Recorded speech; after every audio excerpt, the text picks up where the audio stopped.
ನಮಸ್ಕಾರ ಮಿಥುನ ರಾಶಿಯವರೇ. ನೀವು ಆಗಾಗ ಜನರು ಹೀಗೆ ಹೇಳುವುದನ್ನು ಕೇಳಿರಬಹುದು. ಇವರು ತುಂಬಾ ಮಾತನಾಡುತ್ತಾರೆ, 2 ನಿಮಿಷದಲ್ಲಿ ಮನಸ್ಸು ಬದಲಾಯಿಸುತ್ತಾರೆ, ಎಂದಿಗೂ ಒಂದೇ ಮಾತಿಗೆ ಅಂಟಿಕೊಳ್ಳುವುದಿಲ್ಲ.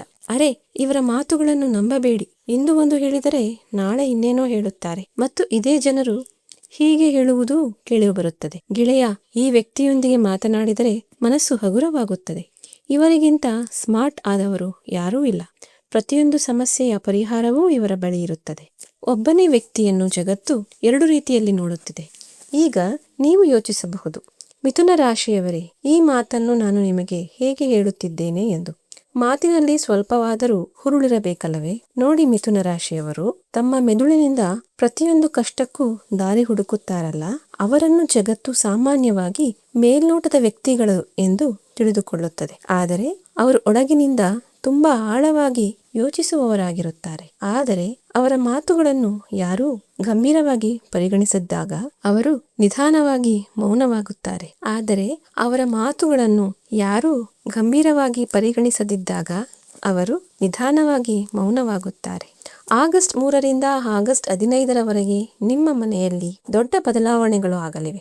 ಏನಾಗಲಿದೆ, ಹೇಗೆ ಆಗಲಿದೆ, ಇವೆಲ್ಲವನ್ನೂ ನಾನು ಈ ವಿಡಿಯೋದಲ್ಲಿ ವಿವರವಾಗಿ ತಿಳಿಸುತ್ತೇನೆ. ಪೂರ್ತಿ ವಿಡಿಯೋವನ್ನು ಖಂಡಿತವಾಗಿ ನೋಡಿ. ಮತ್ತು ಒಂದು ವೇಳೆ ನಿಮಗೆ ನಮ್ಮ ಚಾನೆಲ್ನ ಕಂಟೆಂಟ್ ಇಷ್ಟವಾದರೆ ಮತ್ತು ನಮ್ಮ ಈ ಪ್ರಯತ್ನವನ್ನು ಮುಂದೆ ಕೊಂಡೊಯ್ಯಲು ನೀವು ಸಹಕರಿಸಲು ಬಯಸಿದರೆ, ನೀವು ನಮ್ಮ ಚಾನೆಲ್ನ ಮೆಂಬರ್ಶಿಪ್ ಜಾಯಿನ್ ಆಗುವ ಮೂಲಕ ನಮಗೆ ಸಪೋರ್ಟ್ ಮಾಡಬಹುದು. ನಿಮ್ಮ ಚಿಕ್ಕ ಸಹಕಾರವು ನಮಗೆ ಇನ್ನಷ್ಟು ಉತ್ತಮ ಮತ್ತು ಗುಣಮಟ್ಟದ ವಿಡಿಯೋಗಳನ್ನು ಮಾಡಲು ಪ್ರೇರಣೆ ನೀಡುತ್ತದೆ. ಮೊದಲನೆಯದಾಗಿ ನೇರವಾಗಿ ನಿಮ್ಮ ಜನ್ಮ ಕುಂಡಲಿಯ ಲಗ್ನ ಭಾವಕ್ಕೆ ಬರೋಣ.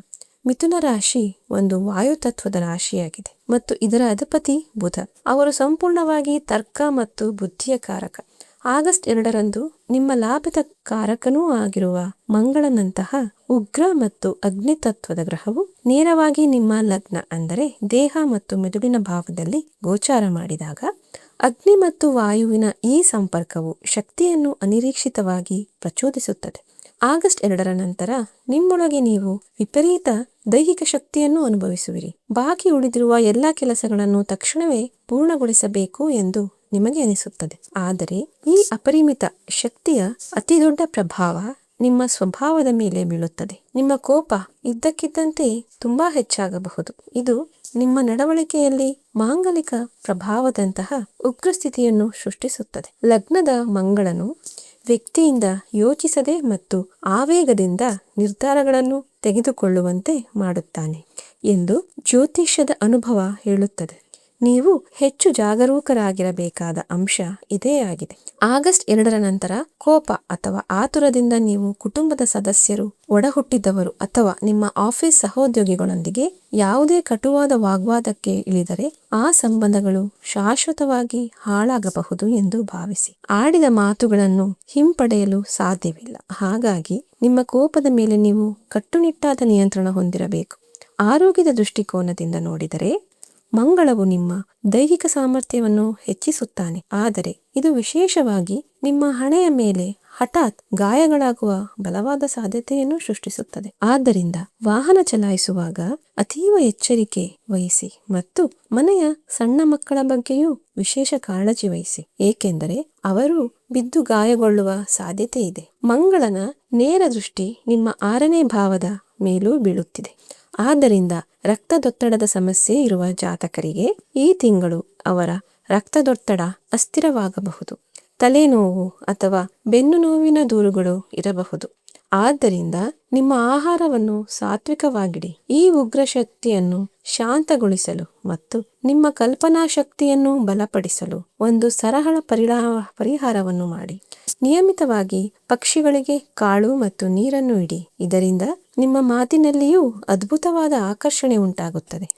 ಈಗ ನಾವು ನಿಮ್ಮ 2ನೇ ಭಾವ ಅಂದರೆ ಹಣ ಮತ್ತು ಕುಟುಂಬದ ಭಾವದ ಕಡೆಗೆ ಹೋದರೆ, ಇದು ಈ ತಿಂಗಳ ಅತ್ಯಂತ ಅದ್ಭುತವಾದ ಭಾಗವಾಗಿದೆ.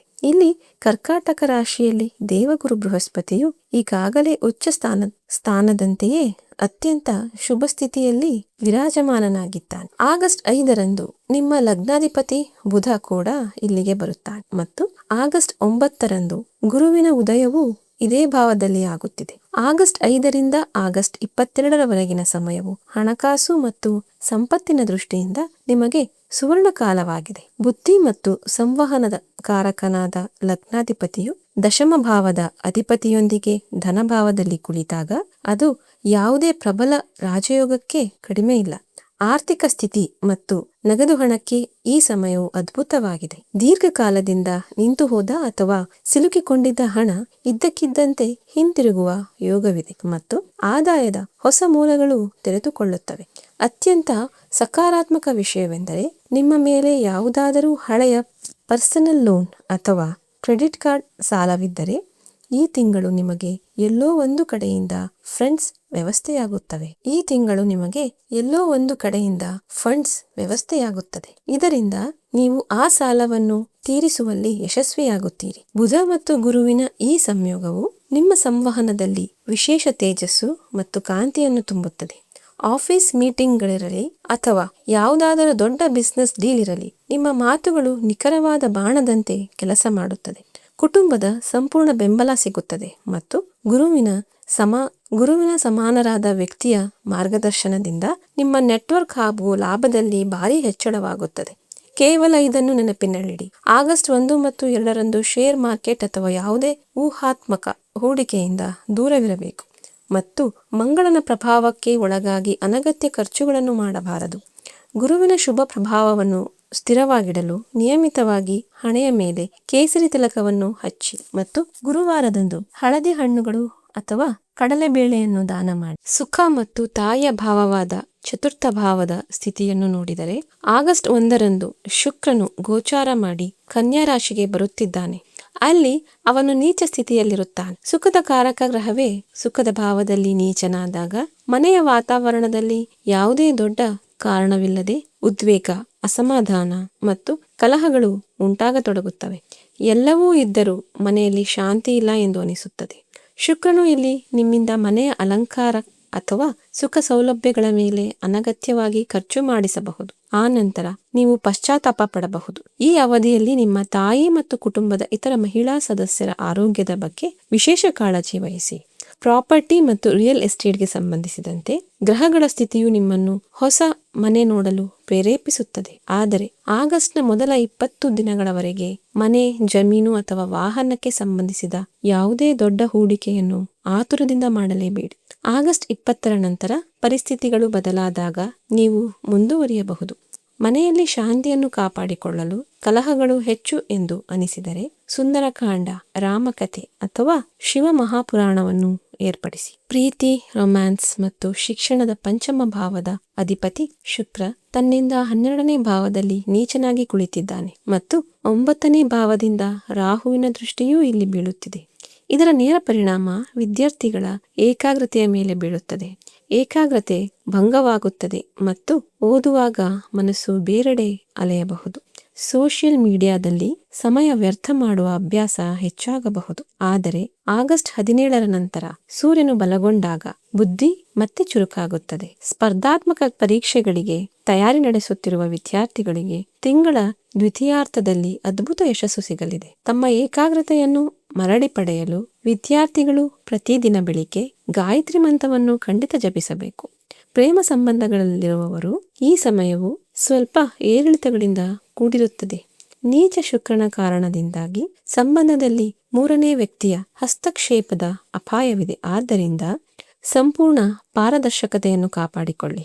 ವಿವಾಹಿತ ಜಾತಕರಿಗೆ ಪರಿಸ್ಥಿತಿ ಉತ್ತಮವಾಗಿದೆ. ಶನಿಯ ದೃಷ್ಟಿಯಿಂದಾಗಿ ಜೀವನ ಸಂಗಾತಿಯು ಸ್ವಲ್ಪ ಹಠಮಾರಿ ನಡವಳಿಕೆಯನ್ನು ತೋರಬಹುದಾದರೂ ಮುಂಬರುವ 2-3 ತಿಂಗಳುಗಳೊಳಗೆ ನಿಮ್ಮ ಜೀವನ ಸಂಗಾತಿಗೆ ಅವರ ವೃತ್ತಿ ಜೀವನದಲ್ಲಿ ಭಾರಿ ಆರ್ಥಿಕ ಲಾಭ ಸಿಗುವ ಬಹಳ ಒಳ್ಳೆಯ ಸಾಧ್ಯತೆಗಳು ಸೃಷ್ಟಿಯಾಗುತ್ತಿವೆ. ನಿಮ್ಮ ದಶಮ ಭಾವ ಅಂದರೆ ವೃತ್ತಿ ಮತ್ತು ಪ್ರೊಫೆಷನ್ನ ಭಾವದಲ್ಲಿ ಕರ್ಮಫಲದಾತ ಶನಿಯು ಪೂರ್ತಿ 30 ವರ್ಷಗಳ ನಂತರ ಬಂದಿದ್ದಾನೆ ಮತ್ತು ಸೆಪ್ಟೆಂಬರ್ 11ರವರೆಗೆ ವಕ್ರಿ ಅವಸ್ಥೆಯಲ್ಲಿದ್ದಾನೆ. ಮಿಥುನ ರಾಶಿಯವರಿಗೆ ಶನಿಯ ಈ ಸ್ಥಿತಿಯು ಅತ್ಯಂತ ಅದ್ಭುತವಾದ ಮತ್ತು ಸ್ಥಿರವಾದ ಫಲಿತಾಂಶಗಳನ್ನು ನೀಡಲಿದೆ. ವಕ್ರಿ ಶನಿಯು ನಿಮ್ಮಿಂದ ಕೇವಲ ಶಿಸ್ತು ಮತ್ತು ಪ್ರಾಮಾಣಿಕತೆಯನ್ನು ಮಾತ್ರ ನಿರೀಕ್ಷಿಸುತ್ತಿದ್ದಾನೆ. ಆಫೀಸ್ ರಾಜಕೀಯದಿಂದ ನಿಮ್ಮನ್ನು ಸಂಪೂರ್ಣವಾಗಿ ದೂರವಿಡಿ ಮತ್ತು ಶಾರ್ಟ್ಕಟ್ಗಳನ್ನು ಅನುಸರಿಸಬೇಡಿ. ಮ್ಯಾನೇಜ್ಮೆಂಟ್, ಸಂವಹನ, ಕನ್ಸಲ್ಟಿಂಗ್ ಅಥವಾ ಟೀಮ್ ಲೀಡರ್ಶಿಪ್ನಲ್ಲಿರುವವರಿಗೆ ಉಚ್ಚ ಗುರುವಿನ ದೃಷ್ಟಿಯಿಂದಾಗಿ ಈ ತಿಂಗಳು ಅತ್ಯಂತ ಅನುಕೂಲಕರವಾಗಿದೆ. ವ್ಯಾಪಾರಕ್ಕೆ ಸಂಬಂಧಿಸಿದ ಜನರಿಗೆ ಭಾರೀ ಲಾಭದ ಯೋಗಗಳಿವೆ, ಏಕೆಂದರೆ ಲಗ್ನ ಮತ್ತು ದಶಮ ಭಾವದ ಅಧಿಪತಿಗಳು ಇಬ್ಬರೂ ಧನಭಾವದಲ್ಲಿ ಕುಳಿತಿದ್ದಾರೆ. ಗ್ಲಾಮರ್ ಅಥವಾ ಕಾಸ್ಮೆಟಿಕ್ಸ್ ಉದ್ಯಮದಲ್ಲಿರುವ ಜಾತಕರು ಸ್ವಲ್ಪ ತಾಳ್ಮೆ ವಹಿಸಿ. ನಿಮಗೆ ಸೆಪ್ಟೆಂಬರ್ ಹೆಚ್ಚು ಅನುಕೂಲಕರವಾಗಿರುತ್ತದೆ.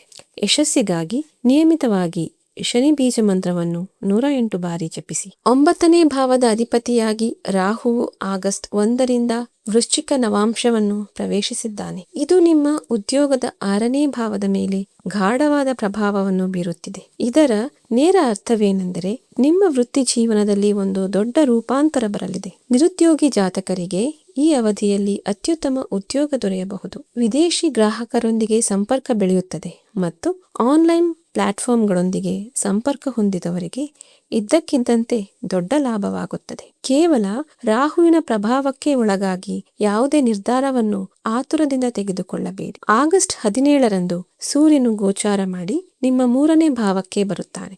ಈ ಗೋಚಾರವು ನಿಮ್ಮ ಆತ್ಮವಿಶ್ವಾಸ ಮತ್ತು ಪರಾಕ್ರಮವನ್ನು ಅತೀವವಾಗಿ ಹೆಚ್ಚಿಸುತ್ತದೆ.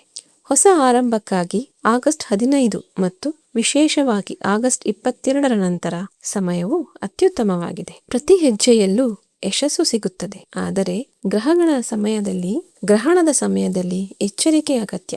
ಆಗಸ್ಟ್ 12ರಂದು ನಡೆಯಲಿರುವ ಸೂರ್ಯಗ್ರಹಣದ ಆಸುಪಾಸಿನಲ್ಲಿ ನಿಮ್ಮ ಒಡಹುಟ್ಟಿದವರು ಮತ್ತು ಸಹೋದ್ಯೋಗಿಗಳೊಂದಿಗೆ ಆವೇಗದ ಜಗಳಗಳನ್ನು ತಪ್ಪಿಸಿ. ಆಗಸ್ಟ್ 28ರಂದು ಚಂದ್ರಗ್ರಹಣದ ಸಮಯದಲ್ಲಿ ದೀರ್ಘ ಪ್ರಯಾಣ ಮಾಡುವುದನ್ನು ಅಥವಾ ನಿಮ್ಮ ಮಾರ್ಗದರ್ಶಕರಿಗೆ ಸಂಬಂಧಿಸಿದ ಯಾವುದೇ ಆತುರದ ನಿರ್ಧಾರಗಳನ್ನು ತೆಗೆದುಕೊಳ್ಳುವುದನ್ನು ತಪ್ಪಿಸಿ. ಈಗ ಇಡೀ ತಿಂಗಳ ಪ್ರಮುಖ ದಿನಾಂಕಗಳನ್ನು ಎಚ್ಚರಿಕೆಯಿಂದ ಅರ್ಥ ಮಾಡಿಕೊಳ್ಳಿ. ಆಗಸ್ಟ್ 1 ಮತ್ತು 2ರಂದು ಶೇರ್ ಮಾರ್ಕೆಟ್ನಲ್ಲಿ ಹಣ ಹೂಡಬೇಡಿ. ಆಗಸ್ಟ್ 2ರ ನಂತರ ದೊಡ್ಡ ಉದ್ಯೋಗಾವಕಾಶಗಳು ಬರುತ್ತವೆ, ಆದರೆ ಕೋಪದಿಂದ ದೂರವಿರಿ. ಆಗಸ್ಟ್ 5ರಿಂದ 22ರವರೆಗೆ ನಿಮ್ಮ ಸುವರ್ಣ ಕಾಲ. ಆರ್ಥಿಕ ಲಾಭ ಮತ್ತು ಕುಟುಂಬದ ಸಂಪೂರ್ಣ ಬೆಂಬಲ ಸಿಗುತ್ತದೆ. ಆಗಸ್ಟ್ 9ರಂದು ಆರ್ಥಿಕ ಸಮಯಗಳು ಬಗೆಹರಿಯಲು ಪ್ರಾರಂಭಿಸುತ್ತದೆ. ಆಗಸ್ಟ್ 16ರಿಂದ 18ರ ನಡುವೆ ಯಾವುದೇ ಪ್ರಯಾಣದ ಬಲವಾದ ಸಾಧ್ಯತೆ ಇದೆ. ಆಗಸ್ಟ್ 18ರಿಂದ 20ರ ನಡುವೆ ಮನೆಗೆ ಸ್ನೇಹಿತರ ಆಗಮನವಾಗಲಿದೆ ಮತ್ತು ಸಕಾರಾತ್ಮಕ ಪ್ರಗತಿ ಇರುತ್ತದೆ. ಆಗಸ್ಟ್ 20ರಿಂದ 22ರ ನಡುವೆ ನಿಮಗೆ ಮಕ್ಕಳಿಗೆ ಅಥವಾ ಲವ್ ಲೈಫ್ಗೆ ಸಂಬಂಧಿಸಿದ ಯಾವುದೇ ಸಿಹಿ ಸುದ್ದಿ ಸಿಗಬಹುದು. ಆಗಸ್ಟ್ 22ರಿಂದ 24ರ ನಡುವೆ ಮಾನಸಿಕ ಒತ್ತಡ ಮತ್ತು ಅನಗತ್ಯ ವಿವಾದಗಳನ್ನು ತಪ್ಪಿಸಿ. ಆಗಸ್ಟ್ 23ರಿಂದ 25ರ ಸಮಯವು ಪಾಲುದಾರಿಕೆಯ ಮೂಲಕ ಲಾಭ ಗಳಿಸುವ ಸಮಯವಾಗಿದೆ. ಕೊನೆಯಲ್ಲಿ ಆಗಸ್ಟ್ 25ರಿಂದ 27ರ ನಡುವೆ ನಿಮ್ಮ ಗುಪ್ತ ಶತ್ರುಗಳು ಹೊರಹೊಮ್ಮಬಹುದು. ಆದ್ದರಿಂದ ನಿಮ್ಮ ಯೋಜನೆಗಳನ್ನು ಯಾರೊಂದಿಗೂ ಹಂಚಿಕೊಳ್ಳಬೇಡಿ. ನಮ್ಮ ನಿವೃತ್ತ ವೀಕ್ಷಕರಿಗೆ ಈ ತಿಂಗಳು ತಮ್ಮ ಆರೋಗ್ಯಕ್ಕೆ ಆದ್ಯತೆ ನೀಡುವ ಸಮಯವಾಗಿದೆ. ಕೌಟುಂಬಿಕ ಕಲಹಗಳಲ್ಲಿ ಮಧ್ಯಸ್ಥಿಕೆ ವಹಿಸುವುದನ್ನು ತಪ್ಪಿಸಿ ಮತ್ತು ನಿಮ್ಮ ಶಕ್ತಿಯನ್ನು ಆಧ್ಯಾತ್ಮಿಕ ಕಾರ್ಯಗಳಲ್ಲಿ ಹಾಗೂ ನಿಮ್ಮ ಸ್ನೇಹಿತರೊಂದಿಗೆ ಕಳೆಯಿರಿ. ಸಂಕ್ಷಿಪ್ತವಾಗಿ ಹೇಳುವುದಾದರೆ, ಈ ತಿಂಗಳು ಹಣಕಾಸು ಮತ್ತು ವೃತ್ತಿ ಜೀವನದಲ್ಲಿ ನಿಮಗೆ ಬಹಳಷ್ಟು ನೀಡಲು ಸಿದ್ಧವಾಗಿದೆ.